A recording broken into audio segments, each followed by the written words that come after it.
Hi everyone, it's Wednesday. It's time for News 2 Gives Back, and I'm meteorologist Marcus Bagwell. News 2 Gives Back is brought to you by Nashville Subaru in partnership with Twice Daily. Well, we are in Macon County, and we are in Red Boiling Springs, which is to the east of Lafayette along Highway 52, and we are here to recognize many agencies that played a big role and helped tremendously in some flooding that happened back in February. If you remember, in February, we ended up having 4 tornadoes that were confirmed areas southeast of here: Jackson, Overton, Putnam counties over into Fentress County.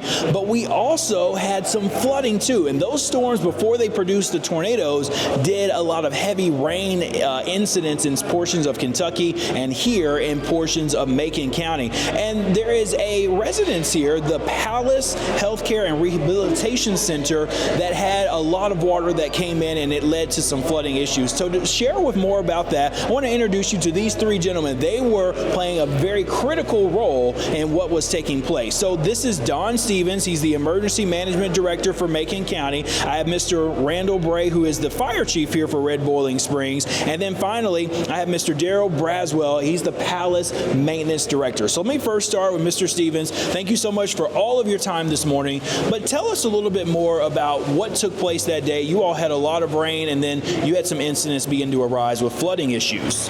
Correct. Yes, sir. We had a lot of rain coming into the county that day. Of course, this side of the county always has worse flooding, I guess, than it does anywhere else. We had rain that day that was getting up and getting out of the creeks. Chief Bray gave me a call and said, "Hey, you may need to come over here." So we came over. We monitored the situation. The Palace made their decision that they wanted to evacuate, and we made some phone calls, got some help. The sheriff's not here with us today. He helped a lot with helping us set up the shelter that we moved him to. He and his guys. Chief Bray took care of helping load the patients over here and getting them to the locations that they needed to go. The Palace took care of the most of the situation. I was just simply here to facilitate anything that they needed and didn't have access to immediately. How great is it to be able to work with these agencies and then a business like this in a time of need? I'm sure it has its challenges, but also at the same time, it works very well when everybody's going for the common goal. Yes, sir, it does. Chief Bray and his guys are trained very well on how to do their jobs. The folks at the Palace, they're trained on what they're to do in this type of situation. So everything went real good, I thought.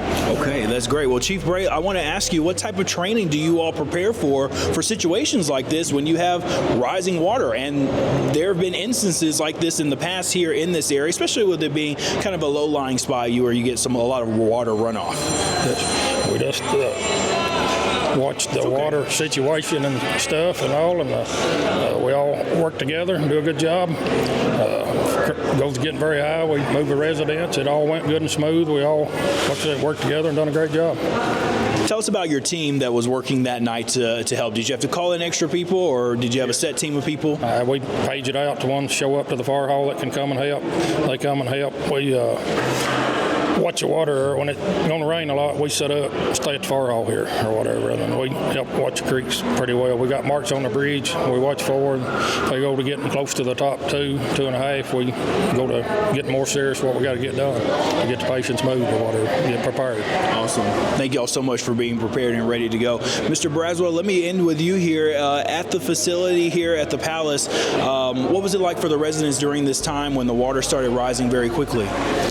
Well, they wasn't worried too bad. They know we always take care of them, but in the end, they thought it was more of an adventure than anything. So it's almost like getting to go camping or something. They kind of enjoyed it. No complaints really out of them. They handled it like, they should. Have y'all had to do this in the past before with other flooding events? Yes, 2010, like when Nashville flooded. Oh, yeah. We evacuated then as well because we had a lot of water coming. It was actually worse then than it is now. Water never did get into our facility, but we was so worried about it with the forecast being what it was that we decided to evacuate. Okay, great. And what does it mean to have a partnership with fire and EMA to know that they're ready to help take care of you and other residents here in the community? It means everything. We train for some of this stuff, but they really train for it. They're highly trained. I mean, we really rely on them.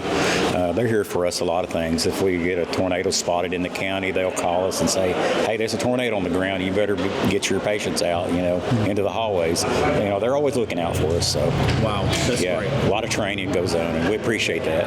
That's awesome. Well, thank you so much for your time. Really appreciate all of you, and thank you so much for your service to the community and preparing the residents each and every day. To say thank you, we brought them lunch. The first responders here, they do a great job, and that day, along with any other weather day, they are ready to respond at a moment's notice. So to say thanks to them, we brought them lunch, all brought to them by Nashville Subaru in partnership with Twice Daily. Thanks for watching this edition of News 2 Gives Back.